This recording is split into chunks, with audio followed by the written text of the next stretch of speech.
नमस्कार। पीछे वाली वीडियो में अपने सिलेबस है कुछ एक बाकी रह गया था, इंपॉर्टेंट टॉपिक है, उसके बारे में जानेंगे। पर्यावरण अध्ययन का जो कंपलसरी पेपर है बीए व बीएससी के अंतर्गत लगता है, उसके अंतर्गत है।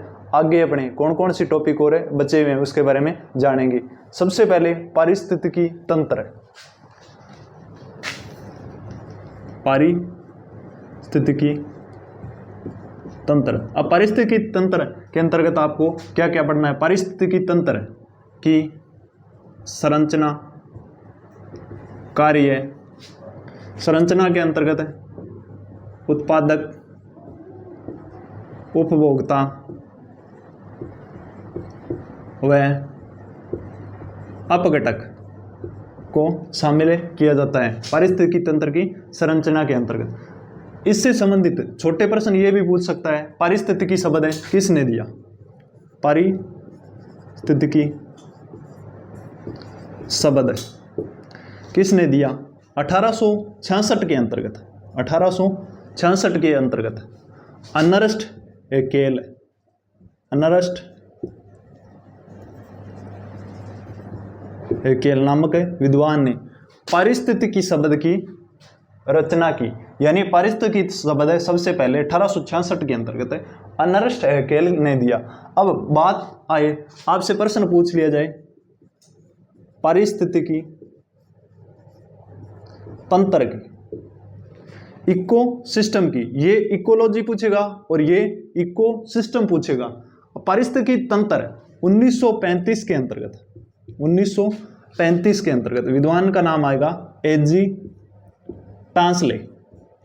एजी टांसले ने पारिस्थितिकी तंत्र शब्द दिया। ये इनसे संबंधित कन्फर्म प्रश्न पूछा जाएगा आपसे। पारिस्थितिकी शब्द किसने दिया? जैव विविधता शब्द है किसने दिया? जैव विविधता हॉटस्पॉट है किसने दिया? पारिस्थितिकी तंत्र शब्द है किसने दिया?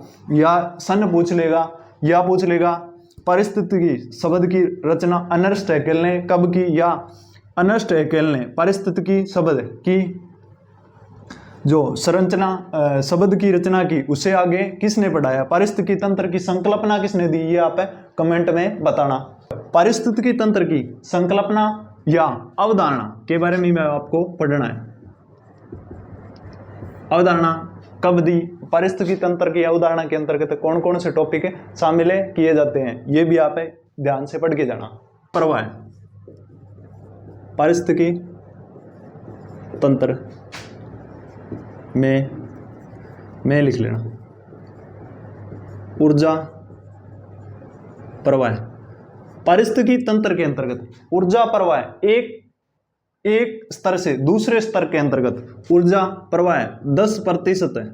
आस का नियम लागू होता है, तो एक स्तर से दूसरे स्तर पर जाने पर ऊर्जा का कितना प्रतिशत जाएगा? 10%। यानी स्टार्टिंग में मान लो ऊपर वाले स्तर में 1000% इकाइयाँ, 1000 इकाइयाँ ऊर्जा है, तो नीचे वाले में 100 इकाई आएगी, उससे नीचे वाले में 10 इकाई आएगी, उससे नीचे वाले में 1 इकाई ऊर्जा का स्थानांतरण होगा।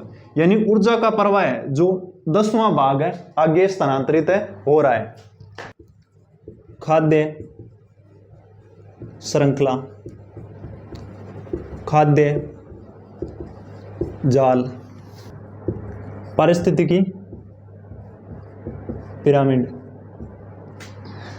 खाद्य श्रृंखला के अंतर्गत है, सबसे पहले मान लो उत्पादक है, उपभोक्ता तक है।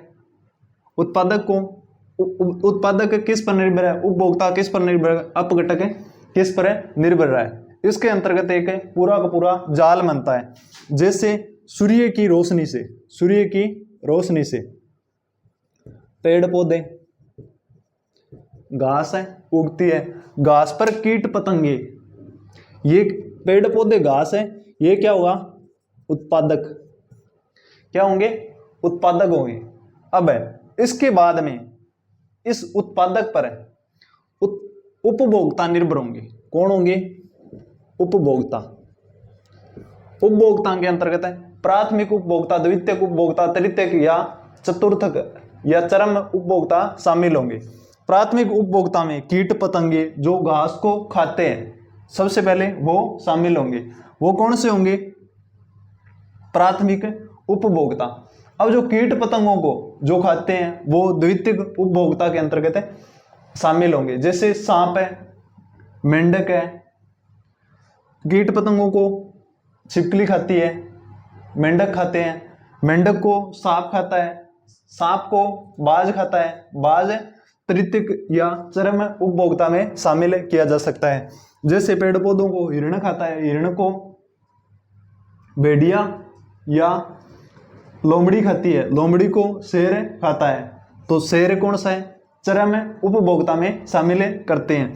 अब इन उपभोक्ताओं के मरने के बाद में डीकंपोजर या अपघटक कवक जो होते हैं वो इन्हें पुनः मिट्टी के अंतर्गत बदल देते हैं, जिसे अपघटक के नाम से जानते हैं, जिसे अपघटक के नाम से जानते हैं, जो कि फंगस के रूप में पाए जाते हैं, जो इन्हें वापस पुनः मिट्टी के अंतर्गत मृदा को उपजाऊ बनाने का कार्य करते हैं। यही चक्र पुनः चलता रहता है, जिससे खाद्य श्रृंखला या खाद्य जाल का निर्माण होता है, फूड चेन या फूड वेव के जिसे कहा जाता है।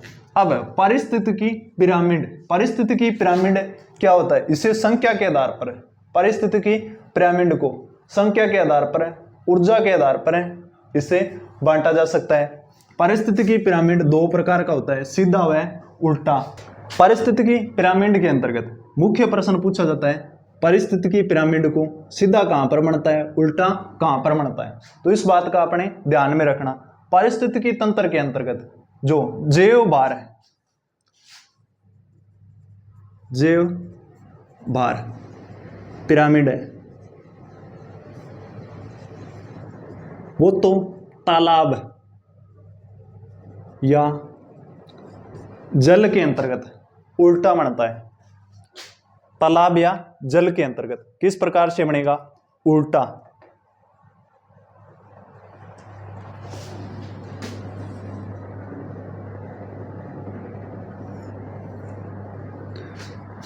जैव भार पिरामिड है वो, जैसे मान लो हवेल मछली है,